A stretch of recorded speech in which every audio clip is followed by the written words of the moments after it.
ঘড়িয়ায় করে স্বর্ণ গালিয়ে নিচ্ছিলাম। তো দেখেন স্বর্ণটা গলানোর পরে আবার কি তৈরি করি। তো এই গলানোর পর স্বর্ণটা একটু সাইজ করে নেব। এই যে সাইজ করতেছি, সাইজ করানোর পর আবার মেশিনে ডলবো। মেশিন থেকে ডলিয়ে নিয়ে আবার স্বর্ণটা চ্যাপ্টা হবে।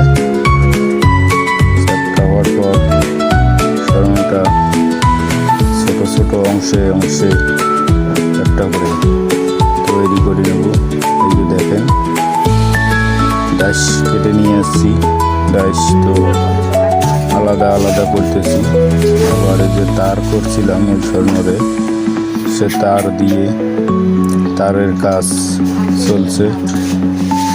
তো তারের কাজ শেষ করার পর আবার দেখেন পাতা সিস্টেম করে নিচ্ছি, কিভাবে পাতা সাইজ করা লাগে। পাতা সাইজ করতেছি। আবার পাতা সাইজ করানোর পরে পাতা ঝালাই হবে। ঝালাই হওয়ার পর দেখতে পারবেন পাতাগুলো আবার কীরকম হয়। এই পাতাগুলো বসে নিয়ে ফিনিশিং করানোর পর আবার এগুলো সাইজ করে নিয়ে আলাদা আলাদা অংশে আছে সব একখানে জয়েন্ট করে কোথায় কোনটা বসা লাগে বসিয়ে লাগাবো। লাগানোর পর একজোড়া দুল কীভাবে তৈরি হয় আপনারা সম্পূর্ণভাবে দেখতে পারবেন। সম্পূর্ণ ভিডিওটা দেখে যান, তো আপনাদের ভালো লাগবে। আপনারা কাজটা মনোযোগ সহকারে দেখে যান সম্পূর্ণ ভিডিও।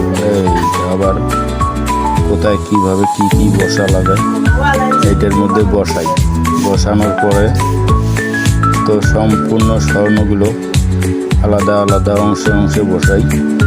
তারপরে এই যেভাবে সেট করিয়ে নিয়ে এখন ঝালাই করতেছি। ঝালাই করার শেষে এই যে দুল তৈরি হলো। আপনার দেখেন এরকম দেখছিলেন, এখন এই রকম সেট একটা আলাদা আলাদা সম্পূর্ণ ছিল, এখন একটা সেট করে নিয়ে আপনাদেরকে দেখাইতেছি। এই যে দেখেন ওজন কিন্তু 2.5 আনা, চাইলে 3 আনা দিয়েও তৈরি করতে পারেন, আরও মজবুত হবে। এই জোড়া তৈরি করা আছে আমার 2.5 আনা দিয়ে। তো আপনারা যদি ভালো